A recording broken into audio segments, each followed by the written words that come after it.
Emily Carter and Jake Holloway had always shared a deep love for the wild.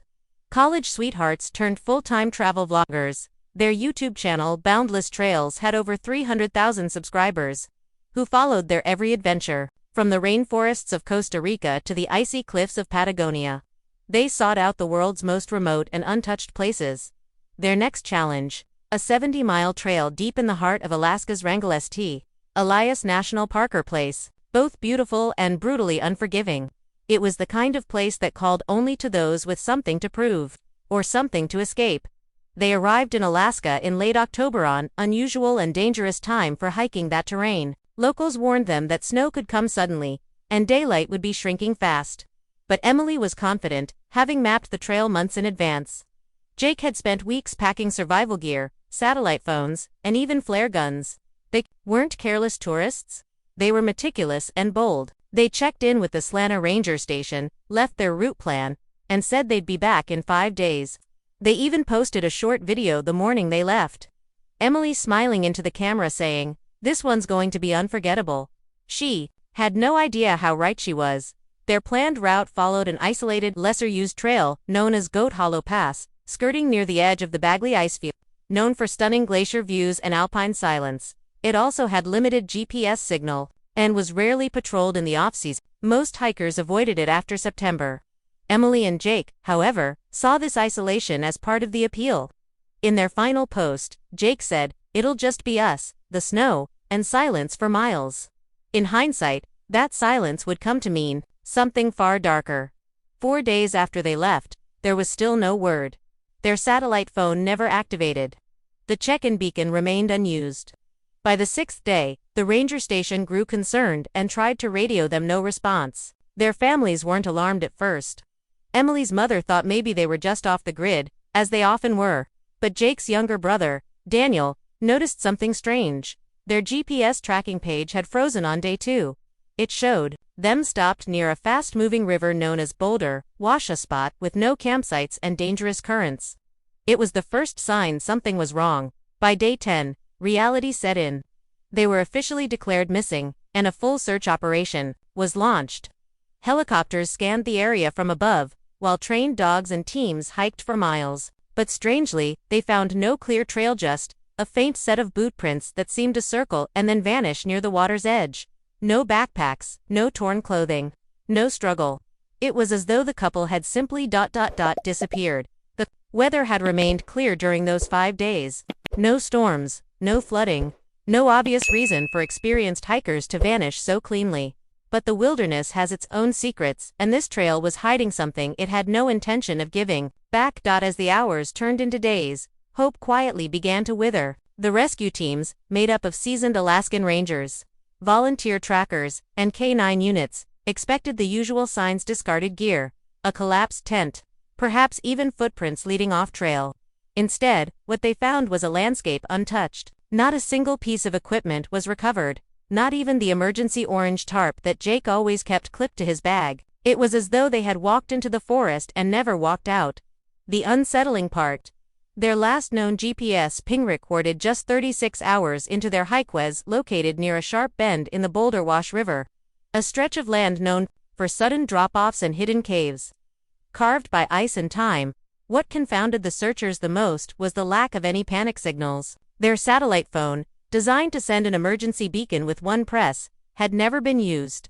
Their personal locator device, standard for remote hikes, was still active, but no longer moving. It remained static, day after day, before finally going dark a week after the couple was declared missing. The signal's last transmission had come from a narrow ridge just above a tree-covered ravine. Rangers rappelled into the ravine hoping for answers, but the space below was quiet, hauntingly so. The search dogs refused to descend more than a few steps. One of them whimpered and refused to move forward at all. The only tangible clue came in the form of a scattered set of boot prints found half a mile from the ravine. Oddly, the tracks seemed disoriented, moving in wide circles, as if the person wearing them had been spinning or pacing. Stranger still, there were no other signs of struggle. No signs of slipping or injury. Just that eerie, directionless wandering. Experts would later describe the prints as consistent with someone experiencing acute disorientation, possibly from exposure or hallucination. But temperatures during the day had been manageable. and both Emily and Jake were in excellent health. The behavior didn't make sense. Adding to the mystery, one search helicopter pilot claimed he saw something strange on the second day of the operation. While circling the glacier pass, he noticed what he described as a faint blue flicker moving between the trees. About 40 feet below the tree line, he initially thought it might have been someone signaling with a flashlight, but when the search crew landed and moved toward the area, there was nothing. No footprints, no movement, and no light source. Some brushed it off as a trick of the sun reflecting on the snow. But others, especially the local guides, weren't so quick to dismiss it. As the days dragged on, public interest in the couple's disappearance grew. News outlets picked up the story, dubbing it the vanishing vloggers. Comment sections flooded with theories: animal attack, accidental fall, even abduction. But none of those added up to the cold facts. Emily and Jake had simply vanished without a sound, without a signal, and without any trace of what happened in those woods. Search efforts began to scale down, and for the first time in a decade, the National Park Service labeled the area temporarily off limits to recreational hikers. Something wasn't right, and even the rangers could feel it. 3 weeks after Emily and Jake vanished, when most assumed the trail had gone cold, something deeply disturbing happened. Emily's sister Rachel received a voicemail from Emily's number. The phone call came in at 3:14 a.m., the number displayed as unknown. But when Rachel checked her call log, it was listed under Emily's contact. Shaking with confusion and hope, she pressed plainly to be met with a 4-second audio clip that sent a chill down her spine. It was mostly static, but beneath the crackle was a voice, distant, whispering, and unmistakably Emily's. "Don't follow the lights." That was all it said. 4 words, barely audible, spoken with a mix of fear and urgency. Rachel replayed it over and over, trying to decode the static, hoping to hear something more. There was nothing else, no background noise, no indication of location. Just that one terrifying warning. The phone had been turned off for weeks and was considered dead or destroyed. Yet now, it had apparently powered up, sent a message, and disappeared again. Rachel immediately turned it over to the authorities, who tried to trace the call. What they found only deepened the mystery. The signal was traced to a location near Glacier Lake, almost 20 miles east of where the couple's GPS had last pinged. That area wasn't on their planned route, nor was it accessible by foot during that time of year unless someone knew secret paths not marked on official maps. A ranger team was dispatched within hours, trekking through slush and jagged terrain to reach the origin point. What they found was nothing. No campsite, no phone, no footprints. Even wildlife appeared to avoid the area. The trees stood motionless, and the lake's surface was unnaturally still. One ranger remarked that the air felt too heavy to breathe. Digital forensics later showed that the phone had only been active for 6 minutes. No texts were sent. Data was accessed. Just one brief connection to a cell tower near the lake before going offline permanently. Experts couldn't explain how the device turned on, connected to a signal in such a dead zone, and then shut off again without draining the battery or sending location pings. There were no signs of tampering or hacking. It was almost as if something or someone had forced the phone to send a single message before vanishing again. When the voice recording was analyzed by audio specialists, they confirmed it was almost certainly Emily's voice, but they also discovered something else. In the last half second of the message, barely perceptible beneath the static, was a faint, high-pitched tone. Not mechanical, not digital, almost organic. Some likened it to the sound of wind moving through a narrow tunnel. Others said it sounded like breathing. Either way, it didn't match any ambient noise from their previous recordings. It was something new. Something no one could explain. And from that moment on, the case of Emily and Jake was no longer seen as a simple disappearance but the beginning of something far stranger. As the investigation grew colder and stranger, the search teams found themselves reluctantly turning to the people who knew the land better than anyone, the locals.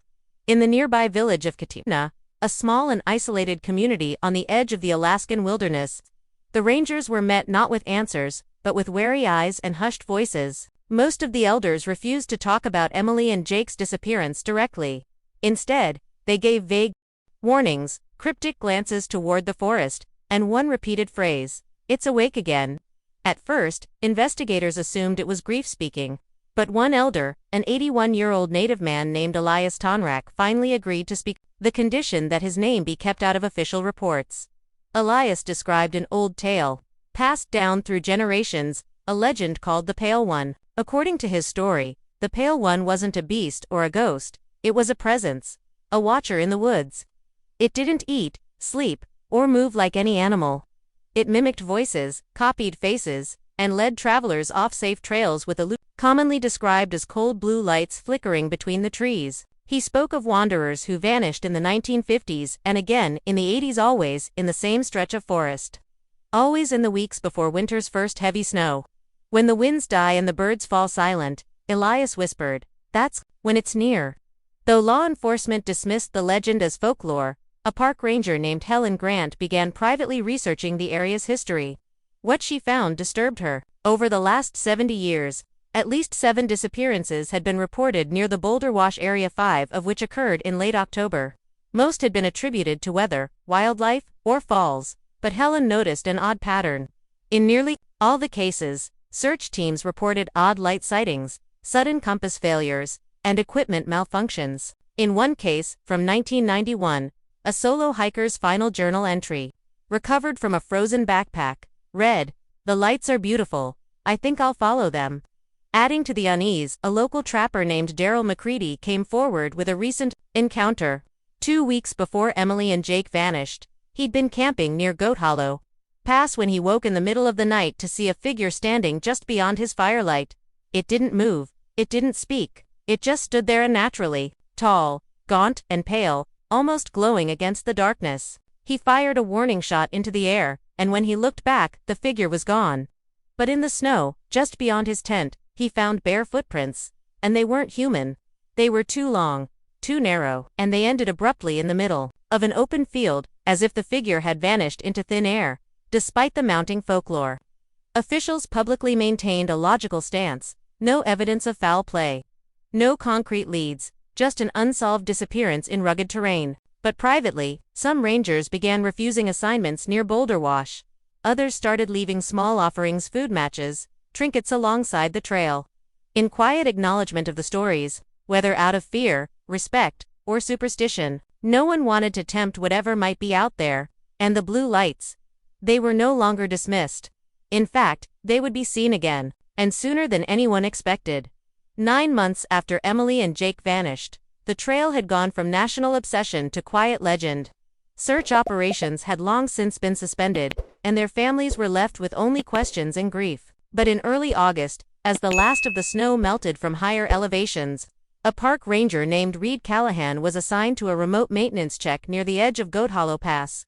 The area had been closed to hikers for months, and Reed wasn't expecting to find much just downed trees or rock slides, but about 2 miles off the trail, tucked beneath a cluster of frost-damaged pines, something in the snow caught his eye, a shape, half buried in scorched black along one side. It was a GoPro camera, badly weathered, its strap torn and its plastic body cracked. Reed recognized it instantly. It matched the model Emily and Jake were known to carry on their hikes. Amazed it had survived the brutal Alaskan winter, he carefully bagged it and hiked back to the station. Technicians tried to retrieve the files, but most of the internal storage was corrupted beyond repair. Still, one single video clip remained intact, 12 seconds long, low resolution, distorted by weather damage, and deeply unsettling.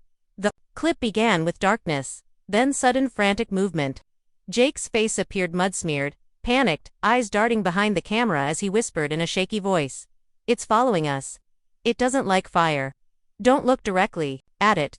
The background was hard to make out, but tree branches quivered behind him despite the absence of wind. There was a rhythmic creaking, like something shifting or swaying. Then Jake abruptly turned the camera toward Emily, who was crouched by a flickering campfire, staring blankly into the trees. Her eyes were wide, and her lips moved, but no sound came out. Behind her, barely visible, something pale passed between the trunks, just for a second. Then static. Then, a screech, high-pitched, inhuman, and unlike anything local wildlife could produce. Investigators replayed the clip frame by frame. In the background, there were odd shapes, twisted tree limbs that looked almost like fingers, and shadows that didn't match the fire's movement. But what haunted them most wasn't what they was what they didn't. In the final frame, right before the footage cut out, the fire dimmed slightly, and Emily's face changed. Her expression, twisted from terror into something blank, almost entranced, her eyes seemed to glow faintly, reflecting something just out of view. Forensic analysts couldn't explain it. The infrared footage showed no nearby animals, no people, and no heat signature, other than the couple and the fire. Whatever had been out there left no trace. Despite this disturbing new evidence, the authorities refused to release the footage to the public. They cited respect for the families, but many believed they simply didn't want the legend to grow. Still, rumors spread. A tech from the analysis team leaked details to an online forum, where armchair detectives and cryptid enthusiasts dissected every second.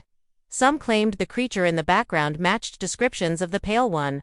Others noticed faint whispers in the background audio, possibly words, possibly mimicry. One line, when slowed down and enhanced, was especially chilling. "Come closer, we're cold too." Following the GPS metadata embedded in the recovered GoPro's last file, investigators traced Jake and Emily's final movements to a remote corner of the national park. Well off the main trail and far beyond their intended route, the coordinates led to a jagged cliffside bordering the eastern edge of Glacier Lake, where a narrow stream fed into a waterfall veiled by thick moss and mist. A local ranger named Helen Grant had to rappel down part of the rock face to reach it. As she pushed through the freezing spray behind the waterfall, she discovered something unexpected: a narrow, natural cave entrance, obscured by hanging vines and glacial runoff. From the outside, it was nearly invisible. Inside, the cave stretched deeper than anyone anticipated, 30, maybe 40 feet, twisting into the mountain's belly in sharp, unnatural angles. The deeper Helen and her team went, the more wrong it felt. The air grew colder, but not from the wind. It was a heavy, pressing cold that clung to their lungs. Flashlights flickered as they entered the final chamber, where the ceiling opened slightly and pale daylight filtered in through a crack above. There, on the cave floor, they found remnants of human presence: a torn section of Emily's jacket, a half-burned journal page, and claw-like scratches etched deep into the stone walls. Most disturbing of all were the markings. Dozens of strange symbols burned into the rock, not scratched, surrounded the chamber like a warning circle. Some resembled runes. Others looked more like tally marks or distorted human faces. In the center of the floor, someone had arranged a ring of stones and ashes, likely the couple's final campfire. Around it, bone fragments, animal, likely, but some were worryingly long, thin, and unidentifiable. At the far end of the wall, carved into the ice that had melted and refrozen countless times, was a final message, scrawled in a trembling hand and unmistakably written in Emily's handwriting: "If you see the lights, run." No bodies were ever found. No other clothing, no sleeping bags, no signs of a final struggle. Just eerie stillness, symbols no one could translate, and that single desperate warning. It was clear they had taken shelter there, perhaps hiding, perhaps trapped, but something had driven them far off course, deep into a place no one should have found. The rock samples near the fire pit contained trace elements of scorched copper and silica, odd for a natural cave. Experts couldn't explain how such intense heat enough to burn into solid stone could have occurred without igniting a firestorm. Some suggested lightning. Others said it wasn't natural at all. Investigators left the cave shaken. Several refused to return. Helen Grant, the ranger who first found the site, took a leave of absence shortly after. She claimed she kept hearing whispers in her sleep repeating Emily's words over and over: "Don't follow the lights." The cave was sealed off with steel bars and caution tape, but rumors began to circulate. Campers and locals claimed they still saw faint flickers of blue light near the base of the waterfall at night. A few said they heard voices echoing from inside the cliff. Most brushed it off as wind or imagination, but those who'd been inside the cave knew better. Something had been there, and whatever it was, it hadn't left. Despite all the discoveries, the GoPro, the cave, the cryptic message carved in ice, no official cause of death was ever declared for Emily Carter and Jake Holloway. In fact, without physical remains, the authorities were hesitant to close the file at all. Legally, they were presumed dead. Emotionally, their families clung to the thread of hope. But privately, among those who had worked the case, the rangers, the forensic techs, the local guides, there was a grim consensus. Something unnatural had happened in those woods. Something that defied explanation and resisted closure. The investigation was quietly filed as a suspended missing persons case. But no one truly believed it was over. Ranger Helen Grant never returned to the park. She moved out of Alaska entirely and refused media interviews, citing nightmares and anxiety attacks. One junior ranger confided anonymously to a journalist that Helen had once told him, that cave didn't feel empty. It felt watched. Her departure wasn't the only one. Several other rangers requested reassignment or early retirement. Some cited personal reasons. Others were more blunt, they refused to return to Boulder Wash or the Glacier Lake region, regardless of pay or promotion. The silence out there isn't natural, one ranger muttered. It's like the woods are holding their breath. The National Park Service, under pressure from both the media and the public, issued a brief statement in the months following the cave's discovery. It read, in part, "At this time, there is no conclusive evidence of foul play or environmental hazard. The trail remains closed for the safety of future visitors." But hikers, bloggers, and amateur investigators continued to sneak into the restricted zone. Some claimed to have seen strange lights moving between the trees. Others said their equipment malfunctioned the moment they passed a certain ridge. One hiker, who livestreamed his journey into the area, abruptly ended his feed with a whisper, "I think something's watching me." He hasn't posted since. Despite repeated requests, the GoPro footage has never been released to the public. But screenshots and audio leaks continue to circulate online, fueling speculation and fear. Paranormal forums labeled the case everything from a government cover-up to a cryptid encounter to evidence of a dimensional rift. But among locals, there's a different belief, quieter, older, and far more unsettling. They don't believe Emily and Jake are gone. Not completely. They believe something changed them, that the blue lights didn't just lure them away, they consumed the mind and body, and soul and left only shadows behind. To this day, campers occasionally report strange activity near the old trailhead, blue flickers in the trees, disembodied voices calling for help. One hiker swears he heard a woman's voice whispering from the dark. Don't follow the lights, just as the wind died and the woods fell into total silence. But by the time rangers arrived, he was gone, his campsite found empty. His tent zipped from the inside, his tracks leading into the trees. And stopping. Just like Jake and Emily's. And so, the story of Emily Carter and Jake Holloway remains unfinished, etched not in headlines or history books, but in warnings whispered through pine needles and frostbitten wind. No one knows exactly what happened to them in that forgotten corner of Alaska. But one thing is certain, something followed them. Something waited for them. And perhaps, it still waits. The trail is closed now. The cave is sealed, but if you ever find yourself near Glacier Lake and the woods fall quiet, and the air turns cold, and you see a flicker of blue light dancing between the trees, don't follow it, no matter what you hear. No matter who it sounds like. Because some warnings aren't meant to be understood, they're meant to be obeyed.